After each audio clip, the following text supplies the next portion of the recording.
রাধে শ্যাম, রাধে রাধে।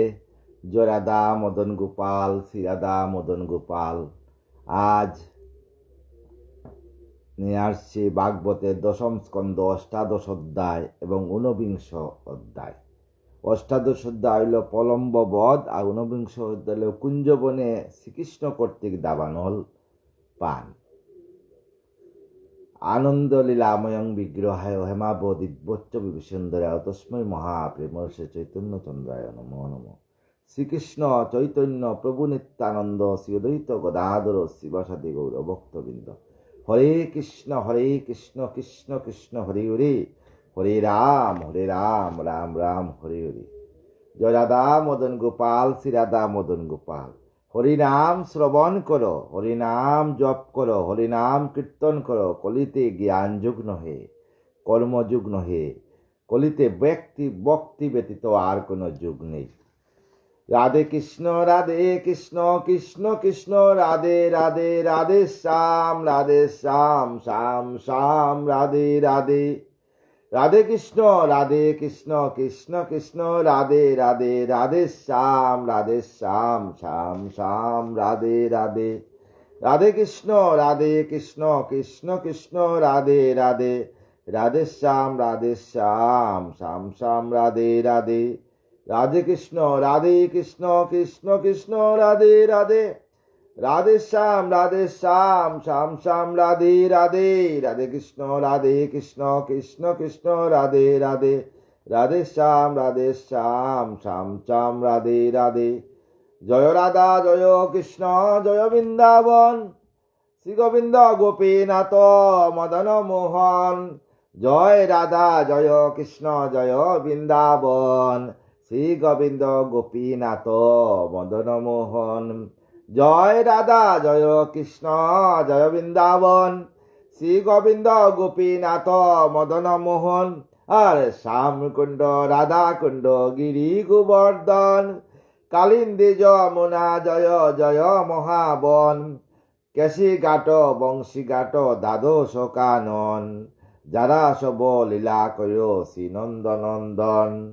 জয় রাধা জয় কৃষ্ণ জয় বৃন্দাবন, শ্রী গোবিন্দ গোপীনাথ মদন মোহন। জয় রাধে জয় রাধে জয় রাধে জয় রাধে, জয় রাধে জয় রাধে জয় রাধে জয় রাধে। তপ্ত কাঞ্চন গৌরাঙ্গিনী রাধে বৃন্দাবনেশ্বরী, বিশ্ববানুসুতাঙ্গী পরমামি হরিপ্রিয়ে। শ্রীমদ্ ভাগবত অষ্টাদশ অধ্যায় প্রলম্ব বধ। সুখদেব কহিলেন, শুনয়েনি পতি, শ্রীকৃষ্ণের বাল্যলীলা সুমধুর অতি। সুখদেব পরীক্ষিতকে বললেন, হে রাজন, এই যে আমার অনাদি আদি গোবিন্দের বাল্যলীলা অতি আনন্দ, অতি সুমধুর, যেটা শুনলে ভক্তের মনে আনন্দ আসে। গোপালন ছলমাত্র ছিলতে যে তাহার মহা মায়াযুগে বৃন্দাবনে করেন বিহার। গোপালন একটা ছলনা ছিল, এই ছলনার মধ্যেই বৃন্দাবনে উনি বিহার করতেন, ঘুরে বেড়াতেন আমার গোবিন্দ। সঙ্গীগণ সহ কৃষ্ণ আনন্দিত মনে নিত্য নিত্য গোচারণে যায় বনে বনে। প্রতিদিন আমার গোবিন্দ কি করতেন, দাউভাই বলরাম এবং সমস্ত ব্রজের শিশুগণকে নিয়ে গোচারণে যেতেন। সাথীরূপে পেয়ে সবে কৃষ্ণ বলরামে, আনন্দিত শিশুগণ বৃন্দাবন দামে। বৃন্দাবনের সমস্ত শিশুরা আমার অনাদি আদি গোবিন্দ আর বলরাম দাউভাই বলরামকে পেয়ে খুব আনন্দিত সবাই। সিংহাবেনু হাতে লয়ে নাচিয়া নাচিয়া, নিত্য নিত্য গুষ্ট যায় উল্লাসে হইয়া। সবাই বেনু বাসি আর সিংহা নিয়ে নাচিয়া নাচিয়া সবাই যেতেন।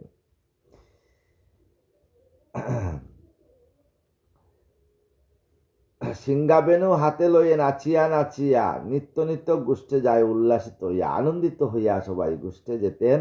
শিশুরূপে বৃন্দাবনে কৃষ্ণ বলরাম তাদের সহিত ক্রীড়া করে অবিশ্রাম। শিশুরূপে বৃন্দাবনে আমার গোবিন্দ, আমার কানাইয়া, আমার বলরাম দুই ভাই মিলে এত আনন্দে শিশুগণের মধ্যে বৃন্দাবনে থাকতেন।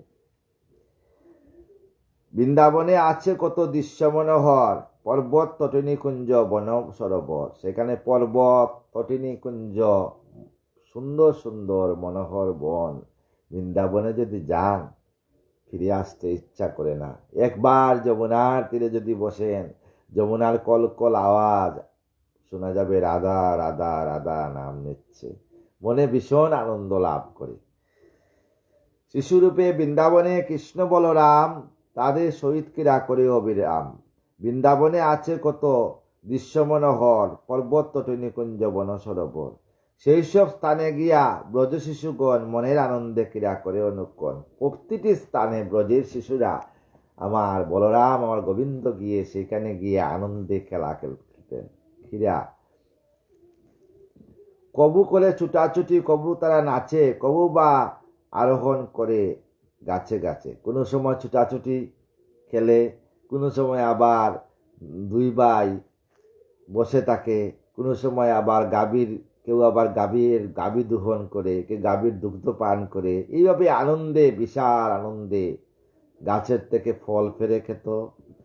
কেউ বা সাঁতার কাটে দিঘিরও মাজারে, সেখানে দিঘি আছে, বিশাল বিশাল দিঘি, দিঘির মধ্যে কেউ সাঁতার কাটে। কেউ গিয়া ঊর্ধ্বশ্বাসে উঠে গিরি পরে, কেউ ঊর্ধ্বশ্বাস নিয়ে পাহাড়ের উপরে উঠে। একদিনও এইরূপে ব্রজশিশুগণ গোষ্ঠে গিয়া সবে করে গোচারণ। গোষ্ঠে গিয়া গোচারণে সমস্ত শিশুরা আমার গোবিন্দর সঙ্গে গেল। পলম্ব নামেতে এক ছিল দৈত্যবর, সেখানে পলম্ব নামেতে এক দৈত্যবর ছিল। সুযোগে বুঝিয়া সে আসিল সত্য, সুযোগ বুঝিয়া সেখানে আসলো, কারণ সেখানে আমার কৃষ্ণ বলরাম একা। 14 বেশে রামকৃষ্ণে করিতে হরণ, গোপ বালকের রূপ করিল ধারণ। গোপ বালকের রূপ ধারণ করিয়া আমার অনাদিরাদি কৃষ্ণ আর দাউ ভাই বলরামকে হরণ করাবার জন্য আসছিল সেই পলম্ব দৈত্য। অসুরের চলকেও ধরিতে না পারে, কৃষ্ণ বলরাম শুধু চিনিল তাহারে। কিন্তু বৃন্দাবনে যত শিশুরা ছিল, ব্রজ শিশুরা, কেউ চিনতে পারে নাই যে পলম্বাসুর। কিন্তু আমার বলরাম, দাউভাই, আমার কানাইয়া, আমার ঠাকুরজি মহারাজ, তারা দুই ভাই চিনতে পারছেন। সংসার করিতে তারে মনে চিন্তা করি, সংহার করিতে তারে মনে চিন্তা করি। তাকে সংহার করার জন্য মনে মনে আমার দাউভাই আর আমার কানাইয়া দুইজন চিন্তা করি। সকলের সম্বোধিয়া করিলেন হরি। সবাইকে বললেন, এসো এসো বন্ধুগণ মিলিয়া সকলে, অভিনব ক্রীড়া এক করি দলে দলে। আমরা অভিনবভাবে আজকে খেলা খেলবো সবাই মিলে। এ খেলায় যার কাছে যে মানিবে হার, বহন করিতে তারে হইবে তাহার। এই খেলায় যে হেরে যাবে তাকে কিন্তু বহন করতে হবে আমাকে। রাধেশ্যাম। শ্রীকৃষ্ণের কথা শুনি যত শিশুগণ উল্লাসে মাতিয়া সবে উঠিল তখন। প্রভুর কথা শুনিয়া সমস্ত শিশুরা আনন্দিত হয়ে উল্লাসে মেতে উঠল। সবে মিলিয়ে খেলা করে আনন্দিত মনে, কোলাহলে প্রতিধ্বনি উঠে সেই বনে। সেই বনের মধ্যে কোলাহলে প্রতিধ্বনি উঠে গেল।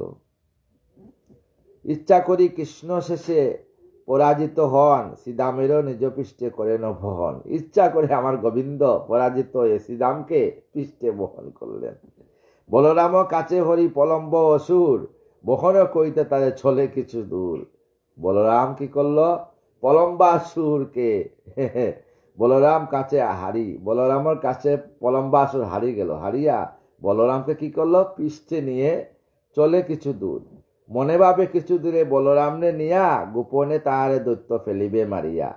গোপনে নিয়া বলরামকে মেরে ফেলবে ভাবছিল পলম্বাসুর। রাধেশ্যাম। এই কথা মনে ভাবি সেই দৈত্যবর বলরামের পৃষ্ঠ রয়ে ছুটিল ছত্তর, পৃষ্ঠে নিয়ে চলল। বলরাম ছল তার পারিল বুঝিতে, দৃঢ় মুষ্টি দিয়া তারে ধরিল জুটিতে। তখন মুষ্টি দিয়া তার চুলের মধ্যে এইভাবে ধরছেন আমার বলরাম।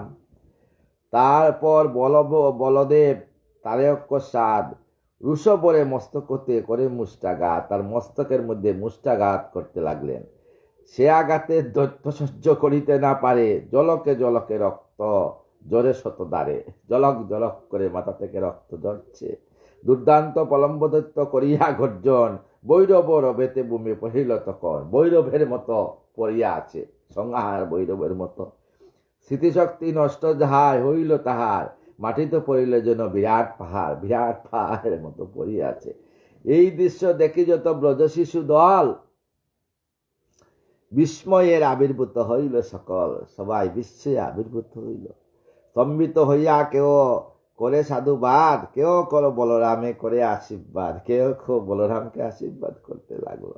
বলরাম ভলম্বেরে করিয়া নিধন, স্বর্গতে পুষ্টভূষি করে দেবগণ। সমস্ত দেবতারা স্বর্গ থেকে তখন পুষ্টভূষি করতে লাগলেন।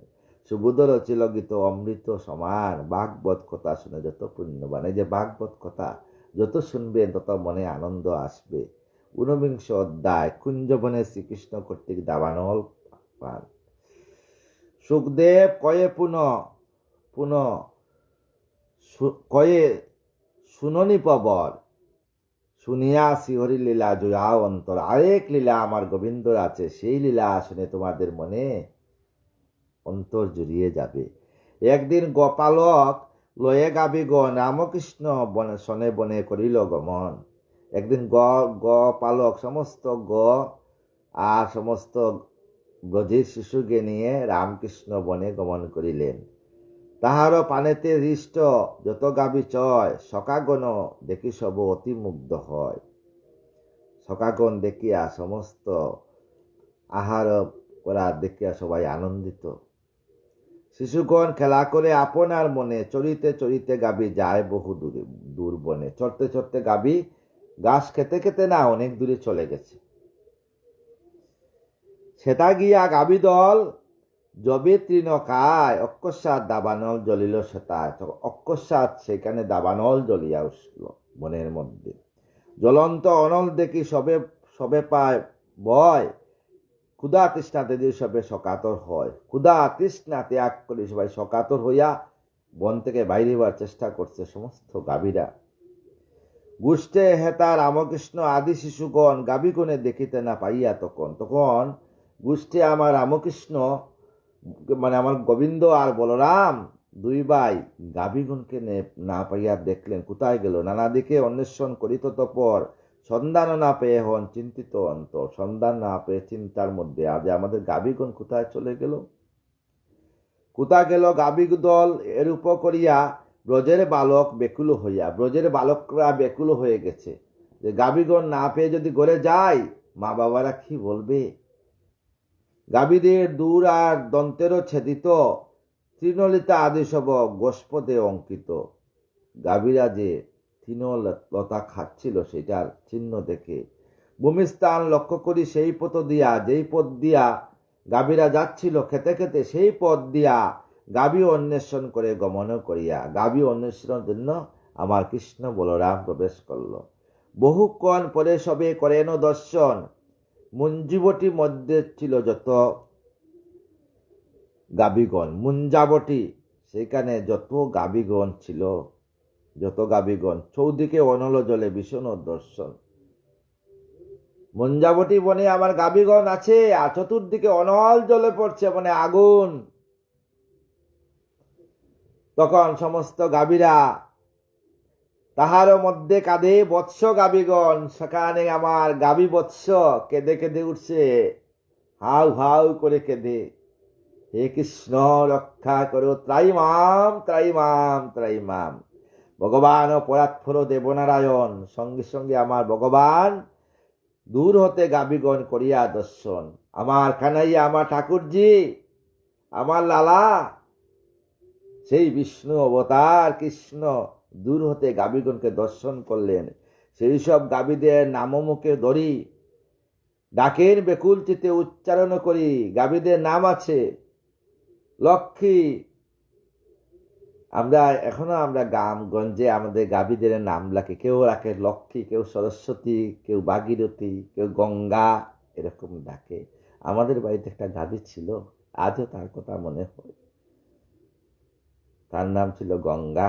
গঙ্গা বলে ডাকলে চলে আসতো। সেই গঙ্গা আজ আর নেই, কিন্তু সেই গঙ্গার কথা মনে হলে আজও আর চোখের জল ধরতে পারি না। সেই আমার গাভী মাতা খুব শান্ত শিষ্ট ছিল। গাভী মাতা মা বলিয়া যে ডাক্তার, অনেক সময় আমরা মা বলি, ছোট ছিলাম তো, মা বলিয়ে গাভী মাতার বাটের মধ্যে গিয়ে মুখ লাগিয়ে দুধ খেতাম। গাভী মা কিন্তু কোনো সময় কিছু করতো না, বাচ্চাকে যেভাবে দুধ দিত এইভাবে আমাদের দিকে মা মুখ ফিরিয়ে তাকাতো, আমরা দুধ খেয়ে পেট বলে চলে আসতাম। এই মা আর সেই মা, গাভী মা নিজের মা একই মা, কিন্তু মা মাই হয়। সত্য সনাতন, এই দেহ সনাতন, এই পৃথিবী সনাতন, এই বায়ু সনাতন, এই অগ্নি সনাতন, নদী নালা গাছ লতা বৃক্ষ সবকিছু সনাতন। তাই যদি পৃথিবীতে বারবার ধরা, এই পৃথিবীতে কি হয়, পৃথিবীতে বারবার ভক্তদের আক্রমণ হয়, বিভিন্নভাবে ভক্তদের আক্রমণ হয়। আমরা তো ভাগবত কথাবাচক, তাই আমরা ভাগবতের মধ্যে এমন কিছু বলি না যাতে সমাজ কষ্ট পায়, কিন্তু ইঙ্গিত করে দেই। শিশুপালের জন্মের সময় শিশুপালের 4টা হাত ছিল, 3টা চক্ষু ছিল। শিশুপালের মা ছিলেন ভগবান, আমার কানা, আমার কৃষ্ণের ছিলেন পিসিমা। শিশুপালের জন্মের সঙ্গে সঙ্গে কি হয়েছিল দৈববাণী হয়েছিল যে শিশুপালকে কুলে নেওয়ার পরে, যে কুলে নিবেন, সঙ্গে সঙ্গে শিশুপালের 2 হাত আর 1 চক্ষু মাটিতে পড়ে যাবে, সেই শিশুপালের মৃত্যুর কারণ হবে। একদিন আমার গোবিন্দ খেলার ছলে শিশুপালকে কুলে নিলেন, সঙ্গে সঙ্গে শিশুপালের 2 হাত 1 চক্ষু পড়ে গেল। তখন শিশুপালের মা কেঁদে কেঁদে বলছিলেন, কানাইয়া রে, শিশুপাল তোর ভাই, কিন্তু শিশুপালকে তুই বধ করিস না। আমার গোবিন্দ কথা দিয়েছেন, বলছেন যে আমি 108টা পাপ তার দেখব, যেদিন 108টা পাপ তার শেষ হবো, সেদিন তাকে আমি সুদর্শন চক্র দিয়ে বধ করব। তাই শিশুপাল গোবিন্দের সঙ্গে অনেক অনেক খারাপ আচরণ করছে, কিন্তু আমার গোবিন্দ করেন নাই। 108 পাপ যেদিন বালিক হয়ে গেছে, পাপের গড়া পূর্ণ হয়েছে, সেদিন সুদর্শন চক্র দিয়ে তাকে কেটে ফেলছেন। তাই গীতাতে বলছেন, যদা যদা হি ধর্মস্য গ্লানির্ভবতি ভারত অভ্যুত্থানং মা ধর্মস্য তদাত্মানং সৃজাম্যহম পরিত্রাণায় সাধুনাং বিনাশায় চ দুষ্কৃতম ধর্ম সংস্থাপনার্থায় সম্ভবামি যুগে যুগে। আমার প্রতিটা ভক্তের পিছনে আমার সুদর্শন চক্র থাকবে। সবাই কৃপা দান করবেন, রাধা নাম করবেন, প্রভুর নাম করবেন, প্রভুর ইচ্ছায় সত্যই সবাই মুক্তি পাবে, মুক্তি পাবে। কেউ কিছু নয়, প্রভুর ইচ্ছা ছাড়া একটা চোখের পাতা নড়ে না। তাই প্রভু ভক্তকে রক্ষা করবেই। এই সনাতন সত্য সনাতনকে রক্ষা করার জন্য বারবার পৃথিবীতে আসবে সমন করবে না, শুনবে না তোর বিনয় বচন। একদিন বুড়ে উঠে দেখবেন সব ঠিক হয়ে গেছে। আমরা ঘুমিয়ে পড়বো, ঘুম থেকে উঠে দেখবো সব ঠিক হয়ে গেছে। তাই চিন্তা করবে না, রাধা নাম করবেন। এই যে আমাদের হৃদয় মন্দির আছে, হৃদয় মন্দিরে রাধা রানীকে বসিয়ে নাম করবেন, দেখবেন রাধা রানীর সব কিছুর বিচার একদিন হবে,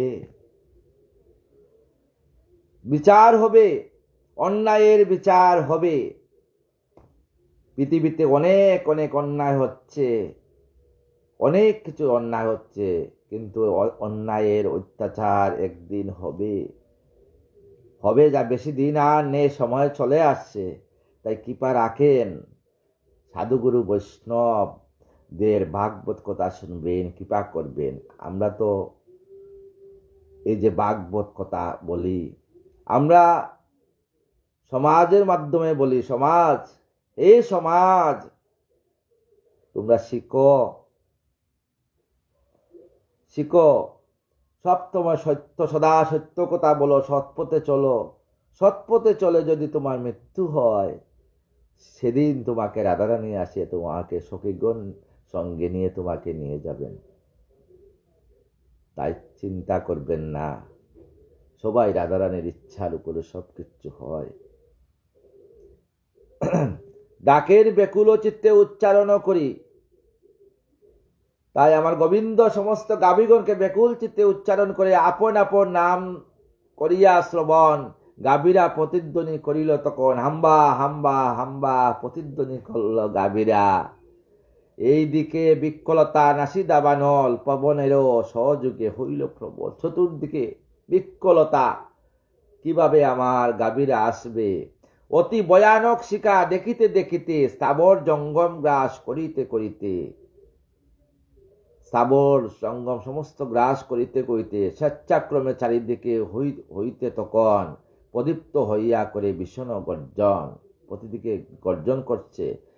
দেখি দূরে রামকৃষ্ণ দাঁড়াইয়া রয়, গোপশিশু লম্ব দিয়া আসিবারে কয়। তখন গোপশিশু আসিয়া আমার রামকৃষ্ণ মানে আমার বলরাম কৃষ্ণকে বললেন, নাচিতে নায়িক পারে করে হাহাকার, চৌদিকে অনল জলে ভীষণ আকার।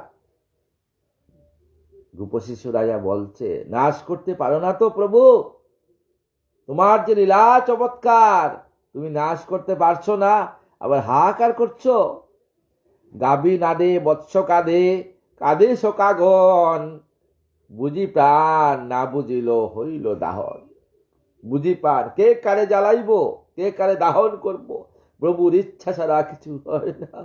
সমাজ, আয় রে সমাজ, এটা নিজের মধ্যে চিন্তা করিয়ে নেন তো, সমাজের মধ্যে চিন্তা করে নেন তো। দাবাগ্নি দগ্ধ হয়ে কইল সকলে, স্থান দাও ওহে হরি চরণ কমলে। হে হরি, এ সত্য সনাতন, এ দেহ সনাতন, হে ঈশ্বর, তুমি স্থান দাও তোমার চরণে। হে কৃষ্ণ হে বলরাম, কি কইব আর, এই দাবানল হতে করো উদ্ধার। এই যে আসছে দাবানল আমাদেরকে, এই দাবানল থেকে তুমি উদ্ধার করো প্রভু। হে কৃষ্ণ হে মহাবীর্য, তব সখাগণ কাতর হইয়া আজি হেরি সনাতন। আমরা কাতর হইয়া হতাশ হইয়া প্রভু তোমার চরণে পড়ে আছি, তুমি আমাদেরকে রক্ষা করো। ত্রাইমাম ত্রাইমাম ত্রাইমাম ডাকতে লাগলেন। ভক্তের ডাকে আমার গোবিন্দ সাড়া দিবেন। যে সর্বধর্মজ্ঞ কৃষ্ণ ওয়ে দয়াময়, সর্বধর্মের সর্বজ্ঞ হইল ঈশ্বর। এটা আমার কথা নয় যে আমি নিজের মন থেকে বলছি, ভাগবতে লেখা আছে তাই বলছি। হে সর্বধর্মজ্ঞ কৃষ্ণ ওয়ে দয়াময়, তুমি অনাথের নাথ চরম আশ্রয়, তুমি অনাথের নাথ ঈশ্বর। ঈশ্বর এক, আর বাকি সব যা আছে ঈশ্বরকে পাওয়ার ইচ্ছা, এগুলা হলো ধর্মজ্ঞ। সনাতন একই সনাতন। তুমি জগতের প্রতি সর্বমূলাধার, তুমি জগতের প্রতি সর্বমূলাধার, এইগুল বিপদ হতে করো উদ্ধার। আমরা তো কাম কুদ মদ লোভ মোহমায়া জর্জরিত হইয়া আমাদের জ্ঞান চক্ষু দিয়ে আমরা চিনতে পারি নাই, এই জন্য আমরা এইভাবে খারাপ খারাপ আচরণ করি। যখন আমরা চিনতে পারবো তখন আমরা সব ত্যাগ করে শুধু রাধা নাম করবো, ঈশ্বরকে ডাকবো। এত বলি সুখ কয়ে সুনন রব নয়েশ্বর, বান্ধব নিশ্চয় কৃষ্ণ দেখিয়া কাতর। বান্ধবদেরকে ভক্তদেরকে দেখিয়া আমার গোবিন্দ কাতর হয়ে গেলেন। কি করব ভক্তদের কষ্ট, একমাত্র ভক্তি ব্যতীত গোবিন্দকে পাওয়া যায় না। কলিযুগে যাগ যজ্ঞ যত ছিল সত্যতা তা দাপরে, কলিযুগে হরির নামে বাপিতাবি উদ্ধারে হরিনাম করবেন। কৃপা করি কইলেন ওহে বন্ধুগণ, নিমিলন কর সবে নয়ন এখন। তোমরা চোখ খুলে দেখো কি হয়েছে। যুগেশ্বর অধীন সেই হরি ভগবান, পান করি নিলেন করি দাবানল করেন নির্মাণ। হা করে আমার গোবিন্দ সমস্ত দাবানল নিজের অন্তরের মধ্যে প্রবেশ করে ফেলছে। বান্ডির কারণে আমি সেই শিশুগণে কইনু নয়ন মেল তোমরা এক কোণে। তাই বান্ডির বনে সমস্ত শিশুগণে বলছে, তোমরা নয়ন মেলে দেখো আমি আছি, তোমরা ভয় করে না, আমি আছি, আমি আছি বিচারক, একদম আমি আছি বিচারক। চক্ষু উন্মিলন তারা করিল যখন, বিস্ময় হৃদয় মাঝে হয় উৎপাদন। দাবানল হতে মুক্তি পেয়েছে সবাই, অনলের কোনো চিহ্ন সেই স্থানে নেই, আগুনের কোনো চিহ্ন সেই স্থানে নাই। শ্রীকৃষ্ণের যুগমায়া জানিয়া তখন, দৃঢ় প্রেমে মগ্ন হয় ব্রজ শিশুগণ, দৃঢ় প্রেমে মগ্ন হয়। অপার হরির মায়া কে বুঝিতে পারে, প্রকাশিত হরি মায়া অনিল আকারে। হরির মায়া অনল আকারে প্রকাশ হয়ে গেল। একেবারে মায়া মাঝে করিলে বিহার, পুনশ্চ মুক্তির কাজে ফিরে আসাবার। একবার যদি মায়ার মধ্যে প্রবেশ করেন আর মুক্তির পথ পাবেন না। এই জন্য এই দেহের মধ্যে ঈশ্বরকে স্থাপন করবেন। আমি বলি নাই যে গোবিন্দকে, আপনার যাকে আপনার যে ঈশ্বরকে আপনি ভালোবাসেন সেই ঈশ্বরকে আপনার হৃদয়ের মধ্যে স্থাপন করবেন। অহিংসা পরায়ণ হবেন, সর্বদা ঈশ্বরকে এই হৃদয়ে রেখে আপনি নাম করবেন, সেই ঈশ্বরের নাম করবেন। এই হাতের মধ্যে কয়টা আঙ্গুল আছে? 5টা আঙ্গুল, একটা হাত, এক ঈশ্বর, বাকি সব হইল ঈশ্বরকে পাওয়ার উপায়, ধর্মজ্ঞ। তাই এই ঈশ্বরকে হৃদয়ে রেখে মনকে হৃদয় বৃন্দাবন, এটা বলে হৃদয় বৃন্দাবন, এটাতে রেখে নাম করবেন। দেখবেন রাধারানী অবশ্যই সাড়া দিবে। আমরা মোহমায়ায় বাসি, আমরা কি করি? আমরা বাসিয়া সবসময় আমার আমার আমার আমার বলিয়া চিন্তা করি, এই জন্য আমাদের সব হারিয়ে ফেলছি। আমরা এক নয়, আমাদের মধ্যে হিংসা জর্জরিত হয়ে গেছে, আমাদের মধ্যে হিংসায় জর্জরিত হয়ে গেছে। তাই আমাদের দিন দিন আমাদের অবনতির পথে চলছি। আমরা এই অবনতি থেকে রক্ষা পাওয়ার জন্য একমাত্র উপায় হবে হৃদয় সিংহাসনে হরিকে স্থাপন করুন, ঈশ্বরকে স্থাপন করুন, নাম করুন। অহিংসা পরমং ধর্ম, যত মত তত পথ। অহিংসা পরমং ধর্ম হইলে সব হইবে। সর্বধর্মান পরিত্যাজ্য মামেকং শরণং ভজ, অহং তাং সর্বপাপব্য মোক্ষস্যামি মাম শুচ। ঈশ্বরকে হৃদয়ে স্থাপন করবেন, দেখবেন সমস্ত আসি আপনার কাছে মিলিত হচ্ছে। তাই বলি কি, বারবার আমি বলি, কিন্তু এই দেহ সনাতন, পৃথিবী সনাতন, ভক্তি সনাতন, গাছপালা লতা বৃক্ষ নদ নদী সব সনাতন, সনাতন সনাতন, সব প্রভুর ইচ্ছায় হয়, ঈশ্বরের ইচ্ছায় হয়। তাই ঈশ্বরকে সবসময় ঈশ্বরের কৃপা রাখবেন, অহিংসা পরায়ণ হবেন, হিংসা করবেন না। দেখবেন আপনার সমস্ত রাস্তা পরিষ্কার হয়ে যাবে। তার সাক্ষী দেখাইল প্রভু নারায়ণ, তাহারে বলিয়া যত গাবি বৎসগণ, পানাহারে বুগে মাতি দূরে বনে যায়। আমার গোবিন্দকে নিয়ে শিশুরা প্রতিদিন যখন বনে যায়, দাবানলে আরম্ভিল হইল তো তাই, পুনশ্চ বুকেতে কষ্ট বুঝিয়া তখন ডাকিল কাতল প্রাণে সেই নারায়ণ। আমরা যখন কষ্টে পড়ি তখন আমরা প্রভুকে ডাকি। প্রভু বলছেন কি, আমি হতে আমার নাম বলো, নাম হতে আমার ভক্ত বলো। কোন সময় বলছিলেন? ত্রেতা যুগে, যখন আমার রামচন্দ্র পুরুষোত্তম রাম ত্রেতা যুগে কি করছিলেন? সমুদ্র বন্ধন যখন করছিলেন, তখন আমার রামচন্দ্র বড় বড় পাথর সমুদ্রে ফেলছেন, প্রতিটা পাথর জলে ডুবিয়ে যাচ্ছে। ওনার রামচন্দ্র কি করছিলেন ত্রেতা যুগে? বলে হনুমান আর কি হবে, সমস্ত পাথর তো সমুদ্রে ডুবে যাচ্ছে। তখন হনুমান বলছিল, প্রভু তোমার ইচ্ছাই সবই। হনুমানকে দেখে দেখে দেখে প্রভুর চরণে নয়নের অশ্রু দিয়েছে, প্রভুর চরণ ধুইছে, প্রতিটা ইয়ের মধ্যে, পাথরের মধ্যে রাম রাম রাম রাম লেখছে। লিখা যখন ছাড়ছে, যে পাথরগুলা জলে ভেসে উঠছে।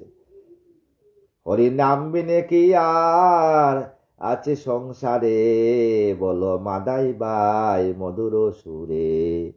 হরি নাম বিনে কি আর আসে সংসারে, বলো মাদাই বাই মধুর সুরে। নামের গুণে গহন বনে, শুকনা কাষ্টে নাম বলে। জগাই মাদাই দুই পাপি ছিল, তারা একদিন নামের গুণে উদ্ধার হলো রে। এই যে আমরা ববের নৌকার মধ্যে ভাসিয়ে আসছি, নৌকার মধ্যে কত ঢেউ আসছে আমাদের জীবনে, কিন্তু ভয় পাবেন না, কোনো ঢেউকে ভয় পাবেন না, ভয় পাবেন না ঢেউকে। নাম করবেন, চালাইয়া যান নৌকা, দেখবেন অটোমেটিকলি আপনি পার হয়ে যাবেন। তাই সেই সময় গাভীরা কি করছিল, রাখালরা কি করছিল, দাবানল থেকে উদ্ধার জন্য কাতর ভাবে প্রভুকে ডাকছিল, প্রভু তুমি কোথায়? ডাকিল কাতর প্রাণে সেইও নারায়ণ, পরম দয়াল হরি ডাকেন যখন, মায়াতে যে আসিবারে না পারে তখন। মায়া ত্যাগ করিয়া আর প্রভু আসতে তাড়াতাড়ি আসলেন প্রভু।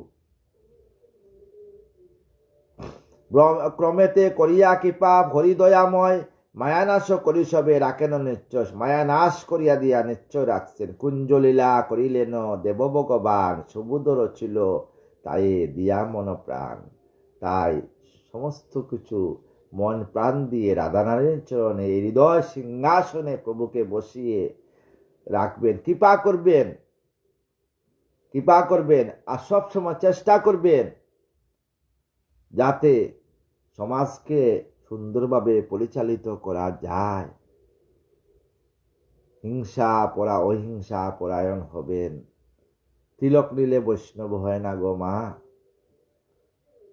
বৈষ্ণব শব্দের বিশাল বড় অর্থ। তিলক চন্দন নিলে বৈষ্ণব হয় না, তিলক ছাড়াও কিন্তু বৈষ্ণব হয়। সব বৈষ্ণবরা কিন্তু এক তিলক পড়েন না, পড়েন কেউ সিঁদুর তিলক করেন, কেউ চন্দন তিলক করেন, কেউ কালো তিলক করেন, কেউ আবার বাঁশপাতা তিলক করেন। তাই বলি তিলক ছাড়াও কিন্তু প্রভুর সেবা করা যায়। সবাই কি তিলক নিয়েছে? ব্রজবাসী কি সবাই তিলক নেই? কোনো সময় তো তিলক করেই না, বেশিরভাগ করেই না তিলক। বাৎসল্য প্রেমে প্রভুকে হৃদয় সিংহাসনে বসান। হে প্রভু তুমি আমার, আর আমার বাপ ত্যাগ করেন, হিংসা ত্যাগ করেন, সবকে ভাববেন ঈশ্বরের সন্তান। তখন ওই দেখবেন রাধারানীর কৃপা। গাছপালা লতা বৃক্ষ সমস্ত কিছু ভাববেন ঈশ্বরের দান। অহিংসা ত্যাগ করিয়া প্রভুকে ডাকেন, প্রভু দেখবেন অবশ্যই এই দাবানল থেকে আমাদেরকে উদ্ধার করবে। রাধে শ্যাম। ভাগবত কথাতে আসিয়া অনেক কিছু বলা হয় যায়, কুটিনাটি ভুল হয়। সমস্ত সাধুগুরু বৈষ্ণবের চরণে আমার শতকোটি প্রণাম। আমি যদি অজ্ঞানে কোনো পাপ করে থাকি, আসরে ভাগবত আসরে সমস্ত বৈষ্ণব সাধুগুরু পণ্ডিত গুরু সবার চরণধুলি আমার মস্তকে দিয়ে আমাকে কৃপা করবেন গো। আমি কিছু চাই না। আমি চাই কি? আমি চাই সবের চরণধুলি চাই, যাতে শেষের দিনে রাধা নাম করে বৃন্দাবনে রাধারানীর যুগল চরণে এই দেহকে রাখতে পারি। আর কিছু চাই না। রাধে কৃষ্ণ কৃষ্ণ কৃষ্ণ রাধে রাধে, রাধে শ্যাম শ্যাম শ্যাম রাধে রাধে।